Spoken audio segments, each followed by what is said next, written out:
Hey guys, before we start the video, I just want to remind you, if you enjoy these videos, please hit that subscribe button, hit the bell, like, share, comment. It really helps out the channel. Thanks. Enjoy. I'm Shannon Thrasher, and this is 30-Second Tactics. Today, I'm with Ed Marshman, and I'll let Ed tell you guys about Ed. Yeah, so I'm Ed Marshman. Basically, I'm a retired FBI agent. Spent 32 years in the FBI, most of it on tactical side of the house, firearms, SWAT, and the bomb technician. I'm retired now, and I was fortunate to buy some land, and I own my own range, which if you've been watching 30-Second Tactics, you've actually seen a lot of firearms at my new range. And today, Shannon asked me to basically give a couple things that I've seen over the last 35 plus years doing law enforcement training. You're old. Yes, I am old. So some of you viewers said, hey, you should do some interviews on the channel. So this is the first one. We're going to see how this goes and seek out some other really knowledgeable guys. And take it away, Ed. So thinking about this, the number one thing that I see with law enforcement officers, sorry about that. It's okay. Number one thing I see with law enforcement officers with firearms is 99% of their focus on firearms is the qualification course. And what they've got to realize is the qualification course is really not a firearms course. It's a legal course. The only reason you shoot that firearms qualification course is to protect your department in case they get sued. And we see that just because you shoot well on the firearms qualification course does not translate into doing well in a gunfight. Because if you look at it, and we actually did a range day with that, the qualification course, one target, you know where it is, you shot it before, a lot of time constraints, it's not moving, you're not moving, no barricades, things like that. And what really needs to happen, or at least in my opinion, what law enforcement officers need to do is they need to become very comfortable with their weapon. And what that means is, number one, they need to dry fire. Don't just pull that weapon out of your holster one time a year, 2 times a year, or 4 times a year. You need to be dry firing that weapon a couple times a week, every week. And when we say dry fire, we're not talking about spending an hour of dry fire. And basically, dry fire that weapon for 10 minutes, 3 to 4 times a week. And what that does is it actually ingrains into your subconscious mind weapons handling skills.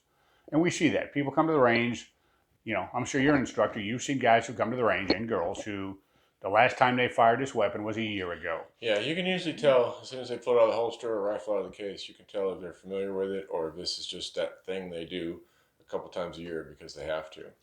And another thing I want to bring up, when you say dry fire, and we always use that term, but I've heard some other good instructors start using the term dry training, and I think that's important because the actual trigger pull of dry fire, it's important to get the trigger pull down, but there's so much more going on with the dry training. The manipulation, the magazine changes, the drawing, the whole draw stroke and everything. So, think of it as dry training, and there's a lot you can accomplish without ever shooting a live round. Yeah, so like my personal dry fire, I don't just work on the trigger. My personal dry fire starts with a draw. You draw, trigger manipulation, reload, drawing while moving, barricade shooting, manipulating the weapons light on the weapon, all of those different skills. And here's an interesting thing about dry firing. I've had the advantage, Travis Tomasi, who used to be Remington's professional shooter until Remington went into bankruptcy, he's been up this range a lot because obviously we are in Huntsville, Alabama. And I asked him the other day, so Travis, round numbers, dry fire versus live fire. And Travis Tomasi, again, if you look him up, former world shooter, world champion. He estimates that he drops that hammer dry fire 10 to 20 times for every live fire round he fires. And obviously that's why he's good. And think of all the money you can save.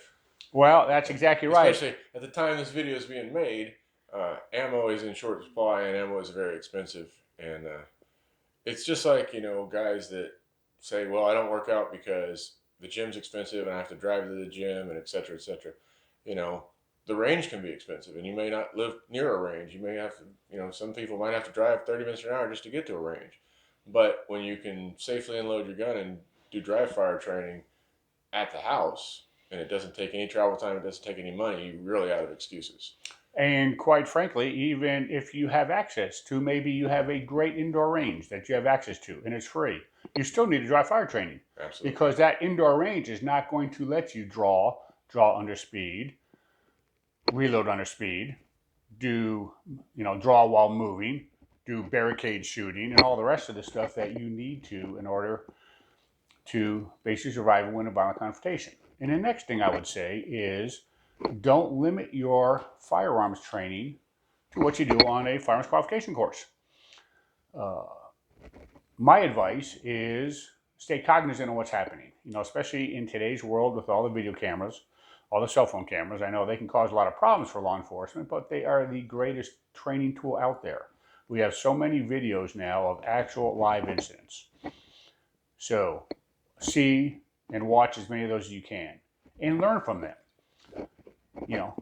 Look at that dash cam video of a police officer involved in a gunfight, and your answer or your question needs to be, if that happened to me, what would I have done? Your answer needs to be, whatever skills needed to survive and win that violent confrontation, I've practiced them on the range and I'm good at them. Your answer can't be, it's like, whoa, never thought about that. Yeah. One of the things I tell my guys when I'm training them is, I want everything we do, I want it to do it so when it happens in the field for you in the real world, it's not the first time it ever happened. If you have to do something, whatever obscure thing, if you have to lay on your side and shoot under a car in a parking lot, I don't want that to be the first time you've ever laid on your side and shot a gun. And it's the same thing. You can scenario it like you said, watch videos or just everything. When you get in a gunfight, that should be the 10,000th gunfight you've gotten in because you should have scenarioed it in your head thousands and thousands of times. Correct. And again, the visualization, mental rehearsal, however you call it, that's free.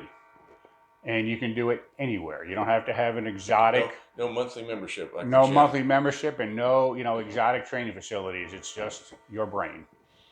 Yep. And those are the two biggest things I'd come up with.